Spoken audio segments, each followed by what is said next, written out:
Alam naman natin ang mga Pinoy ay mahilig sa kape, mainit man o malamig ang panahon. Parte na sa ating mga Pinoy ang pag-inom ng kape araw-araw. Pero bago ang lahat, kayo ba'y nakapag-subscribe at naka-notify sa aking channel? At yan ang pag-uusapan natin ngayon.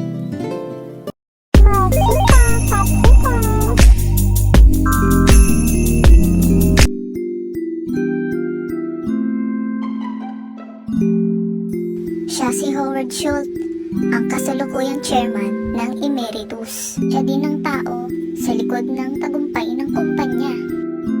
Pero maraming nagkakamali na siya ang founder ng kumpanya. At noong 1982, isa lamang din siyang regular na empleyado ng Starbucks. Nagsimula ang kwento ng kumpanya sa tatlong founder nito na si Gordon Bowker, Jerry Baldwin at Seb Siegel. Ang tatlo ay nagkakilala noong mga estudyante pa lamang sila sa University of San Francisco. At ang writer na si Gordon Bowker ang unang nakaisip magtayo ng tindahan ng kape. Matapos itong mapansin na tila marami bumibili ng kape na galing sa Canada. At inimbitahan niya ang dalawa niyang kaibigan na tulad niyang mahilig din sa kape. Dito nila sinimulan ang naisip niyang negosyo maliban sa pagkahilig sa premium na kape.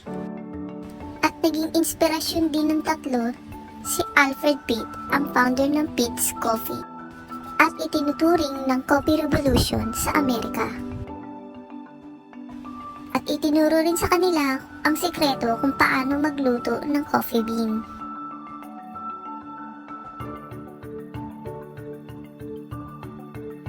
Para naman sa pangalan na magiging tindahan nila, ay naging inspirasyon nila ang karakter sa librong Moby Dick na si Starbuck, ang first mate ng Picard. Ang tatlo din ang nakaisip ng iconic mermaid logo. At noong March 31, 1971 ay binuksan na nga ng tatlo ang kauna-unahang Starbucks sa Seattle, Washington. Pero hindi man si Howard Schultz ang original founder ng Starbucks, alam naman natin na siya ang dahilan kaya ito naging matagumpay. Pero mga kachika, sino nga ba si Howard Schultz? Si Schultz ay ipinanganak noong July 19, 1953 sa Brooklyn, New York. Si Schultz ay nanggaling sa mahirap na pamilya. At ang kanyang ama na si Fred ay isang truck driver hanggang sa maaksidente ito, hindi na makapagtrabaho. Matinding hirap ang naranasan ni Schultz dahil na din sa pinansyal ng kanyang pamilya. At ang kanyang ina na si Elaine ang nagbibigay sa kanya ng lakas ng loob na balang araw ay magtatagumpay din ito at makakaahon sa hirap. Dahil sa hirap ng buhay ay humanap si Schultz ng mga bagay na papaglilibangan tulad ng basketball at football. Si Schultz ay nag-enroll sa Northern Michigan University at umaasang makakapasok bilang football scholar. Ngunit hindi ito nangyari at kailangan niyang bayaran ng pag-aaral sa pamamagitan ng student loan application. At sa sobrang hirap ng pinagdaanan niya, ay dumating sa punto na kailangan niya nang mag-donate ng dugo para lang magkapera. At nagbunga lahat ng pagsisikap niya. Noong 1975, si Schultz ay naging kauna-unahang nag-college graduate sa kanilang pamilya. Pagkatapos makagraduate si Schultz bilang isang salesman, dito niya na nga na-realize ang galing niya sa pagbebenta hanggang sa makapagtrabaho sa Hammer Plus, isang company na nagbebenta ng coffee maker sa Amerika. Bagamat maliit lamang, ay malakihan naman kung umorder ng drip coffee maker. At ang kumpanyang ito ay ang original Starbucks na ang pangalan pa noon ay Starbucks Coffee Tea Spice Company. Naintriga si Schultz. Pumunta para bumisita sa tindahan. Ang tindahan nagbebenta lamang ng coffee bean. Pero minsan ay gumagawa din ng kape para matikman muna ng mga customer.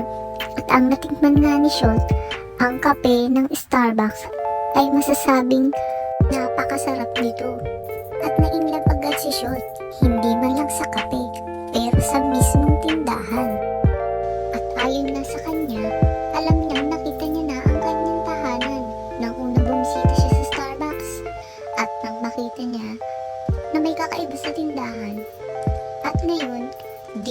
nagdesisyon na makapasok at maging parte nito. Kinausap niya ang may-ari noong 1982 at nakapasok siya bilang retail director operation para sa kumpanya. Makalipas ang 1 taon mula na makapasok si Scholl sa Starbucks ay pinadala siya ng management sa Milan, Italy. Dito ay humanga siya sa dami ng coffee shop na nakita niya. Iba-iba din ang kultura ng pagkakape kung saan mas personal ang experience niya sa customer. Masaya ang tao at komportable. Ang barista mismo ang gumagawa ng kape ng kakaibang romantic at atmosphere ng mga coffee shop dito sa Italy. At talaga nga namang nagpahanga kay Scholl. Pagkatapos ng 1 linggo nito sa Italy, ito ang mga pagiging feature nito sa Starbucks sapagkat hindi masyadong kumbinsido ang mga may-ari nito at pinayagan siyang magtayo ng isang coffee shop na naging tagumpay naman na hindi pa din makikita ng kumpanya ng may-ari ng Starbucks ng future ng company bilang coffee shop. 1985, nagdesisyong umalis si Scholl sa Starbucks. Nagtayo si Scholl ng sariling coffee shop at tinawag niyang itong El Giornale. Nagtagumpay naman ito sa 3 shop pero hindi pa rin ito nalimutan ni Scholl. Ang Starbucks, meron siguro dating sa kanya ang mermaid na logo na gustong-gusto niyang balikan. Ang simula ng kilala nating Starbucks noong 1984 nang mabili ng original founder ang Starbucks ang Peet's Coffee, ang kanilang mentor na si Alfred Peet. At dahil dito, naging mas focus nila ang Peet's Coffee kaysa sa Starbucks. At nung nagkaroon sila ng problema sa financial noong 1986, ay nagdesisyon sila na ibenta na ang lahat ng pag-aari nila sa Starbucks. At isang tao lang naisip nilang pagbentahan, ang dating empleyadong si Howard Schultz. Sa tulong na din ng ibang investor, nabili ni Schultz ang kumpanya at pinagsama ang Starbucks at El Giornale. At tinawag niya itong Starbucks Coffee Company. Hindi si Howard Schultz ang nagsimula ng Starbucks, ngunit hindi ang mga original na founder na mas malaki ang pangarap para sa kumpanya. Isa sa mga naging desisyon niya ay baguhin ang pagkakape sa Amerika. Gusto niya magkaroon ng ibang karanasan ang mga tao sa pagkakape. Karanasan na bago na nakita niya noong pagpunta niya sa Italy. Noong panahong iyon ay bumaba na ang pagkonsumo ng kape sa Amerika dahil natatalo na ito ng soft drinks. Sinimula ni Schultz ang lingwahe pagdating sa kape, gaya ng cafe latte at cappuccino. Ang tall naman at grande, venti na ipanalit niya sa small, medium, large.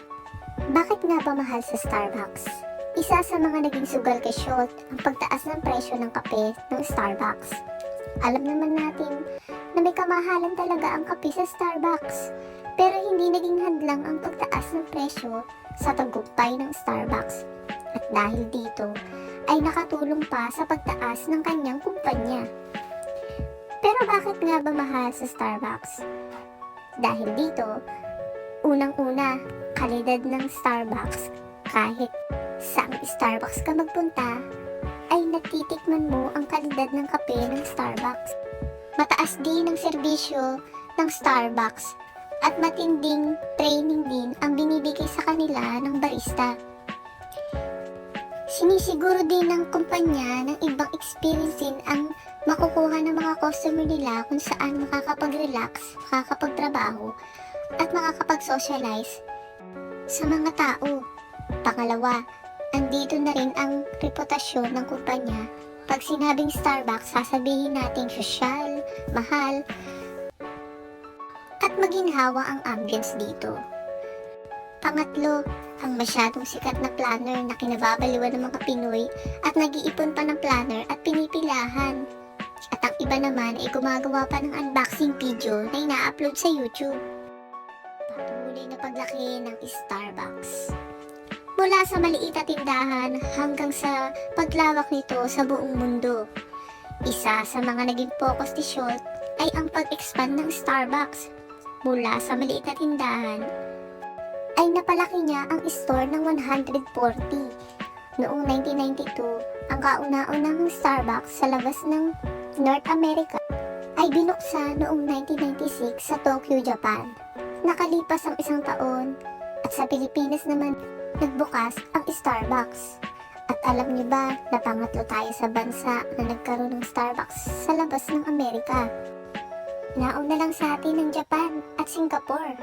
At ang unang Starbucks sa Pilipinas ay sa 650 Ayala Building sa Makati. At mula noon ay patuloy na ang paglaki ng Starbucks. Sa ngayon, meron ng 30,000 store sa buong mundo ang kumpanyang ito. Natatagpuan ito sa 70 countries. At dito naman sa atin sa Pilipinas ay meron na tayong 360 plus Starbucks location. Nabili din ng isang kumpanya ang coffee chain ng Shuttle's Best Coffee. At mayroon na rin 50 location dito sa Pilipinas. At ano naman ang nangyari sa tatlong founder ng Starbucks? Sa ngayon ay aktibo pa din ng Peet's Coffee. At isa pa din sa board member na si Jerry Baldwin, si Jordan Boker naman ay board director ng Peet's Coffee. Mula 1994 hanggang 2008, si Seb Siegel naman ay isang keynote speaker at presenter.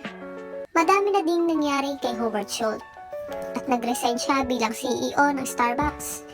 Ngunit bumalik din noong 2008 at nagka-problema ang kumpanya, nag-resign ito noong 2016. At ngayon nga, siya ang chairman ng emeritus ng kumpanya mula sa pagbibenta ng dugo para lang mairaos ang pag-aaral. At isina si Schultz pinakamayaman dito sa mundo.